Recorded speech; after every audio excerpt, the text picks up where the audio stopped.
నమస్తే అండి.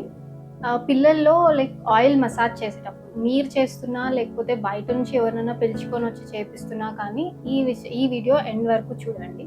పిల్లల్లో ఆయిల్ మసాజ్ చేసేటప్పుడు థిక్‌గా ఉండే ఆయిల్స్, నువ్వుల నూనె గానీ, లేకపోతే మస్టర్డ్ ఆయిల్ గానీ ఇట్లాంటివి యూజ్ చేయొద్దు. Olive oil. థిన్‌గా ఉండే ఆయిల్స్, లైట్ వెయిట్, ఈజీగా అబ్జర్వ్ అయ్యే ఆయిల్స్ లైక్ కోకోనట్ ఆయిల్ లేదంటే ఆల్మండ్ ఆయిల్ ఇట్లాంటివి యూజ్ చేయొచ్చు. Any commercially available baby oil అయినా కానీ లైట్ వెయిట్ ఉంటుంది. అది కూడా యూజ్ చేయొచ్చు. బేబీకి మసాజ్ చేసేటప్పుడు ఆ టైం అనేది బాండింగ్ కోసం హెల్ప్ అవుతుంది. బేబీ సూదింగ్‌గా, కంఫర్టబుల్‌గా ఫీల్ అవ్వాలి. అంతేకాని మసాజ్ చేసేటప్పుడు బేబీ బాగా ఏడ్చేస్తే అదొక మంచి సైన్.